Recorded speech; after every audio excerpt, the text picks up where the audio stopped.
Hill to meet with the big four leaders here, McConnell, Ryan, Schumer, and Pelosi, to try and hammer out a budget deal with immigration front and center. Sarah Huckabee Sanders addressing the White House's main goals. The president wants to have responsible immigration reform. We've laid out what our principles on immigration reform look like, and that would need to be part of any package that includes DACA. We hope to be able to work with members of Congress to get that done. But Democrats have been pretty firm in their position, as Minority Leader Pelosi has reiterated last month. The Dreamers as a discrete piece that needs protection now and not wait for the entire comprehensive immigration reform to be resolved before we deal with this emergency. So what to expect, Heather? Well, expect this Capitol Hill meeting to be very important. And it's not just limited to immigration, because they could also bring up things like infrastructure, something the president wants to get done, and could actually attract some bipartisan support, and even health care, as he has tweeted in recent weeks. However, it's obvious that a shutdown would certainly hamper progress on all of these things. Yeah, January 19th quickly approaching. Griff Jenkins live for us. Thank you, Griff. Well, the Democrats, in the meantime, they say that they are acting in the best interest of Dreamers. But Steve Cortez, member of the president's Hispanic Advisory Council, says that the left is banking on amnesty for their own gains.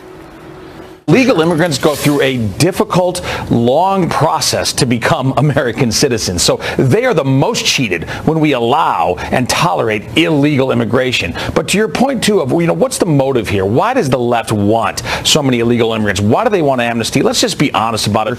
They want their votes. They think the more amnesty they grant, the more votes they will get. They're having a hard time in America. They've been in systemic decline, particularly in the state houses of American elections. And they think one way to reverse that is millions of new workers, millions of new who will flood the workforce, and as you said, create an unnaturally low wage to compete with American workers, many of them Hispanic. They don't care about that, but they will also get millions of new votes. So it is a crass political calculus which they've engaged in and which they're pursuing, and let's be honest about it. Also breaking overnight, a key step towards easing tensions between North and South Korea. A cross-border hotline just reopened between the two countries. It comes hours after President Trump fires back at Kim Jong-un's nuclear button threat. Let's get right to Kelly Wright. He is joining us now with some new developments from overnight. Good morning, Kelly. Good morning to you as well, Heather. As the war of words heats up between North Korea and the United States, South Korea has begun preliminary talks with North Korea. That after North Korea's dictator, Kim Jong-un, said he wanted to reopen talks with the South to cooperate in the Winter Olympics. Now, the U.S. State Department believes Kim's attempt to talk with the South is an attempt to disrupt the South's alliance with the U.S. The move comes after Kim made a provocative announcement on New Year's Day. You may recall that. He said that a nuclear button is always on his desk. Well, President Trump responded in kind with a very tough tweet stating North Korean leader Kim Jong-un just stated that the nuclear button is on his desk at all times. Will someone from his depleted and food-starved regime please inform him that I too have a nuclear button, but it is a much bigger and more powerful one than his, and my button works. Nikki Haley, the U.S. ambassador to the United Nations, says North Korea must ban its nuclear weapons in order to have any serious talks with the U.S. and its allies. We consider this to be a very reckless regime. We don't think we need a Band-Aid, and we don't think we need to smile and take a picture. We think that we need to have them stop nuclear weapons, and they need to stop it now. So North Korea can talk with anyone they want, but the U.S. is not going to recognize it or acknowledge it until they agree to ban the nuclear weapons that they have. Well, the North remains defiant. A North Korean defector told authorities in Japan, for example, that the regime plans its biggest ballistic missile launch ever on its 70th anniversary, which occurs in September. President Trump says sanctions are having an impact on the North. The Trump administration also adds that China must become more active in persuading Kim Jong-un to end the nuclear program and ease these escalating tensions that we're seeing develop over there. Heather? All right, Kelly Wright live for us with the latest developments. Thank you, Kelly. Sure. Well, some other stories that we're following for you. A massive procession overnight honoring a California deputy who died just days after a violent attack on New Year's Eve. Dozens of fellow law enforcement lining up, saluting as his casket was removed from the hospital. Well, San Bernardino detectives say that 70-year-old Larry Falsey was beaten after an off-duty car crash. The driver of the other car is accused of beating Falsey unconscious, suffering a major blow to the head, leading to his death. And Falsey was the oldest deputy serving on the department for 36 years. That suspect is in custody. And an American hero has fallen, killed in the line of duty in Afghanistan on New Year's Day. This happened in the Achin district. That is where ISIS is known to operate. The New Jersey Senator Cory Booker identifying the soldier as Sergeant First Class Mikhail Goling, pictured here, serving in Afghanistan back in 2009. He reportedly immigrated from Latvia 13 years ago and, quote, wanted to serve his new country immediately. He leaves behind a 6-year-old daughter. 4 other service members were also injured. And dangerous winter weather ramping up across the country as a monster storm moves north. Of the unrelenting cold blamed for at least 18 deaths over the last week. Whiteout conditions causing this deadly pileup near Buffalo, New York. Look at that. This is freaking bonkers. At least one person was killed in all that, several others injured. You couldn't see a gosh darn thing in front of you. Everything was blurry. There was complete whiteout right now. You could even tell there was complete whiteout. I still can't feel my fingertips just from walking, not even quartered, from my vehicle. Even Florida not spared. Right now, flurries are actually falling in northern parts of the state, apparently. Meteorologist Janice Dean is tracking all this for us, and she joins us now with more on what we can expect. Good morning, Janice. Nice to have you here with us. Thank you. Yes, we have a big winter storm we are tracking, and as you can see, snow along the Gulf Coast, snow in northern Florida, and we're going to see the snow move up the East Coast over the next 12 to 24 hours. So you can see the past 12 hours. To see some snow and a mixing of freezing rain and sleet across North Florida, coastal Georgia in towards the Carolinas. This is a pretty impressive storm that is just getting its act together right now. But looking at it right now, you have light rain in Gainesville, but north of that, that's where we're seeing that wintry mix. So this is going to be a dangerous situation.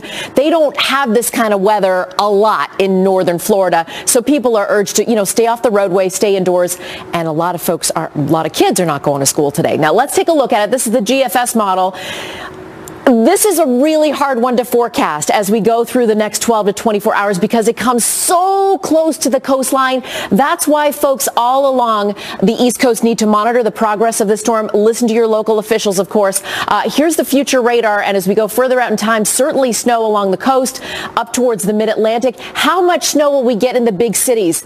We're going to have to do a sense of nowcasting in the next 6 to 12 hours and watch to see how close this low tracks inland. Heather, I think it's going to be a close call for places like Long Island, coastal New Jersey, up towards Connecticut. You could easily see 6 to 12 inches. New York City, we're right on the cusp between the warmer air and the colder air. But you know what? It wouldn't be out of the question to see this storm overachieve from some of those forecast totals. So we will be on it. I will be here the next 24 to 48 hours. I'll give you the very latest. Back to you. Great to have you with us. Definitely people watching for that this morning. Heard people calling it a winter hurricane. You know what? It is going to be a very powerful storm. One of the most powerful storms, ocean storms, winter storms that we have seen in years. Yeah. All right. Dangerous stuff. Thank you so much, Janice. Appreciate it. Well, the longest-serving Republican Senator Orrin Hatch will not seek re-election this year. The 83-year-old lawmaker from Utah announcing his retirement after serving since 1977. When the president visited Utah last month, he said I was a fighter.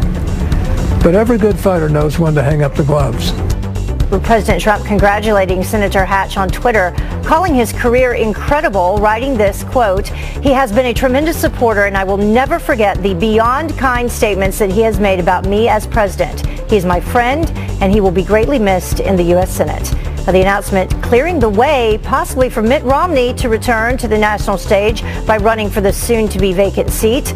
Overnight, Romney sparking some rumors that he will in fact throw his hat in the race by updating his Twitter location from Massachusetts to Utah. Well, more than $800 million is still up for grabs after no winner drew the Mega Million jackpot overnight for the 23rd straight time.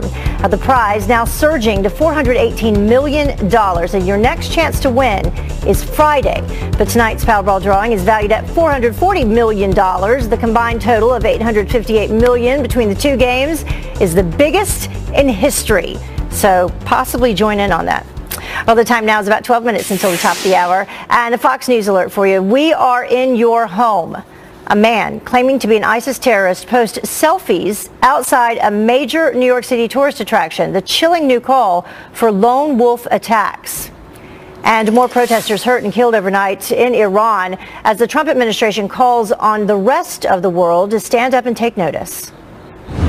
This is the precise picture of a long oppressed people rising up against their dictators. Why our next guest says that the protests show that Trump's leadership against Iran is working. And Apple's still trying to save face after admitting to secretly slowing down old iPhones, the latest concession to customers. Welcome back to Fox and Friends First. 4:16 in the morning here on the East Coast. A Fox News alert for you. At least 21 people are now dead and hundreds arrested amid the Iranian protests as the Trump administration calls on the UN to take action. If the Iranian dictatorship's history is any guide, we can expect more outrageous abuses in the days to come. The UN must speak out. In the days ahead, we will be calling for an emergency session. We must not be silent. The people of Iran are crying out for freedom. We're here now to weigh in is the managing director for the Israel Project, Omri Saran. Thank you so much for joining us. We appreciate it this Thanks morning. for having me. Yeah, so lots going on in Iran with these protests.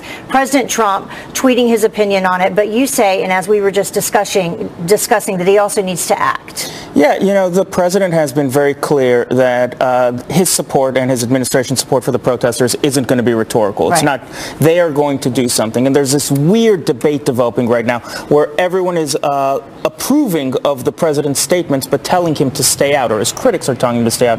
And the president has been very clear that his actions, that his words are going to be backed by actions. And now the question is, what is he going to do? And that's and really what should he do? I mean, should he push for regime change? What should happen here? So for the first time in a long time, people are talking about how the fundamental problem in Iran is the regime. How we get to solving that problem is an open debate.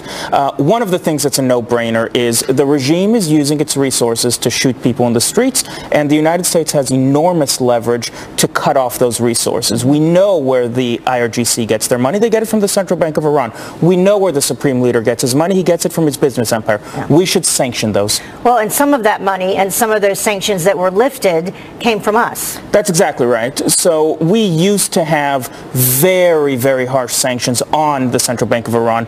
We used to go after the Supreme Leader's business dealings, but because of the nuclear deal, we lifted those sanctions. But those sanctions now need to be reimposed for human rights reasons. They're using their resources to mow down people in the streets. Yeah, and is that possibly why we're hearing from former members of the Obama administration now saying, don't do anything, others saying, be quiet? That's exactly right. You know, they've manufactured any number of reasons for inaction. They say the president shouldn't act because the protests are too small, or because they're hardline, or because it won't work, or because it'll alienate the Europeans. All of those are just excuses not to act because they know that the deal that they worked out has enabled a lot of these atrocities that we've been seeing. And as we take a look at these protesters are different than back in 2009. That's absolutely right. These protesters are being driven by economic concerns. In 2009, it was much more political concerns, middle class. These protesters say, listen, billions of dollars have been coming into Iran since the nuclear deal, and we haven't seen any of that. And the reason we haven't seen that, the protesters say, is because the regime has been taking the money that they got and spending it in places like Syria and Lebanon and funding Hamas and Gaza. And the protesters are chanting, enough is enough. The regime is committed to spending its windfall overseas. We have to get rid of the regime. Yeah, and this is a younger generation. They know that they can have a different life. Yeah, it's not just a younger generation. You're absolutely right. These people now know they can have a different life because cell phone penetration has increased by something like 40 times since 2009. So these people know they can have a different life. But really what is going on is you're seeing economically disadvantaged people saying, listen, billions have been flowing into this country since the nuclear deal, and we haven't seen any of it. All right. Thank you so much for joining us. We'll have you back because it looks like that this is not going to end anytime soon. Thank you. All right. Well, the time now is about 20 minutes after the top of the hour, and a Jeopardy contestant loses the lead, watch this, over 2 letters. Nick, what is Gangster's Paradise Lost? Yes. Our judges have reevaluated one of your responses a few moments ago, so we take 3,200 away from you. Can you guess why? Did you listen closely? Well, Carly Shimkus is here with the game show Goof that the internet can't stop talking about. Good morning. Welcome back to Fox and Friends First. Faith under fire. Former Congresswoman and one-time presidential candidate Michelle Bachmann says that she'll turn to God to help her decide whether to run for Al Franken's Senate seat. I fulfilled the calling that God gave me. So the question is, am I being called to do this now? I don't know. And now Twitter is attacking the potential Republican candidate. Carly Shimkus with Fox News Headlines 24/7 Sirius XM 115 is here with the backlash. Good morning, Carly. Good morning. Yeah, that comment creating a bunch of buzz on social media. Some attacking her for saying she's turning to God for help. One Twitter user, Bryce, tweeting, "This Minnesotan hopes Michelle Bachmann does run for Senate because she doesn't have a chance of winning and she'll help House Dems across the state win as well. So I hope God tells her, yes, run, please." Others suggesting that she's crazy for saying she is communicating with God. But conservative commentator Michelle Malkin is now fighting back, tweeting, "I've counted 16 liberal journalists so far tweeting snide mockery of Michelle Bachmann." She also added, "Keep openly mocking people who lean on their faith when making momentous life decisions." Now, there is also some buzz on whether or not Mitt Romney might run for Senate in Utah. And take a look at this. He recently changed his Twitter profile. It used to say he lives in Massachusetts. Now it says that he lives in Holiday, Utah. How about that? A little clue that he might actually be interested. Yeah, I think that might be a pretty big clue.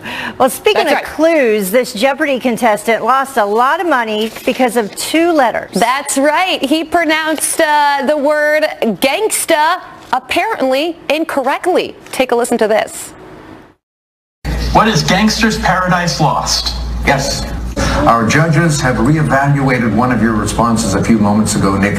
You said gangsters instead of gangstas on that song by Coolio. So we take 3,200 away from you, so you are now in second place. Oh my gosh, how brutal is that? People on social media are going nuts over this. One Twitter user writing, "Imagine going on Jeopardy and losing points for speaking proper English." But the question is that really proper English? Because Jeopardy really, responded saying that they deleted his winnings because the word gangster and gangsta are both listed separately in the Oxford English Dictionary. Really? So I did not know that. So gangsta. Yes, it has its very own definition, and it's different. Right. Well, who knew? I didn't. Yeah, thank you so much, Carly. Appreciate it. Have a great day. You too. Well, the time now is about 26 minutes after the top of the hour. And the former sailor convicted of mishandling classified photos now praising President Trump for calling out the double standard that cleared Hillary Clinton of her private email scandal. She should be prosecuted. She should be put through the same legal system that went after me. Now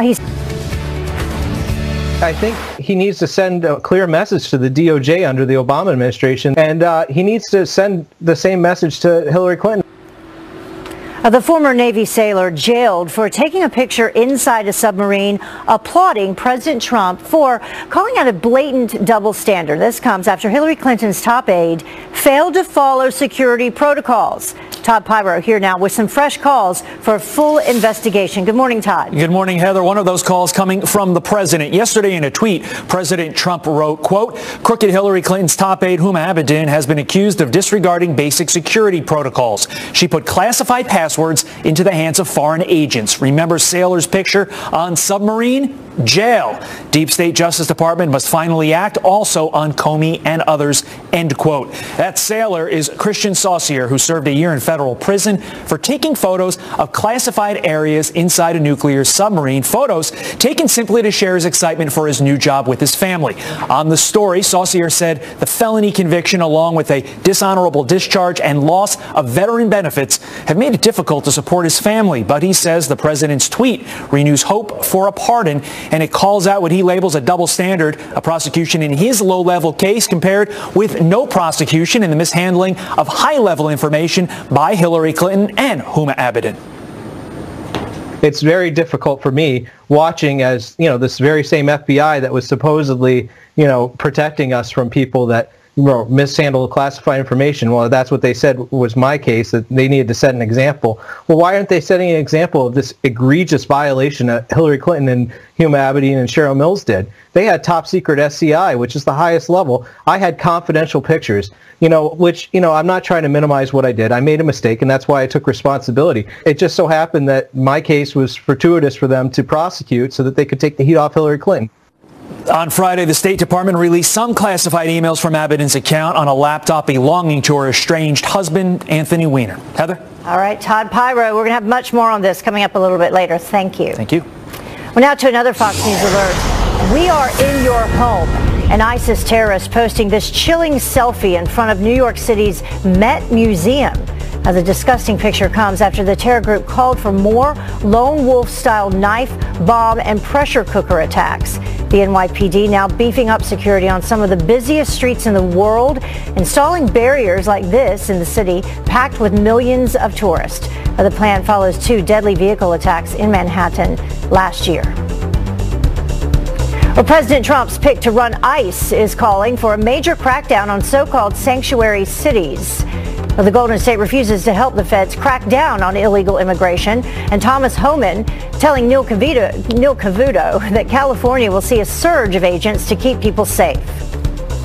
If you think ICE is going away, we're not. I'm going to significantly increase our enforcement presence in California. California better hold on tight. They're about to see a lot more special agents, a lot more deportation officers in the state of California.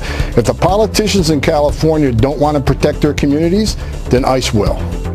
Well, this after Democrat Governor Jerry Brown signing a law making California a sanctuary state effective January 1st. Attorney General Jeff Sessions continuously calling for tougher measures for sanctuary cities, even threatening to withhold millions of dollars of federal grants. Well, Congress is barreling toward an immigration showdown as the Big Four congressional leaders are set to meet on the Hill today. A DACA expected to be a big ticket item, but the president says no deal is made without the wall. Joining me now is the Director of Policy Studies for the Center for Immigration Studies, Jessica Vaughn. Jessica, thank you very much for joining us. We appreciate it. Good to see you. So the president is saying no deal without the wall. Does that make sense to you? Absolutely, it makes sense.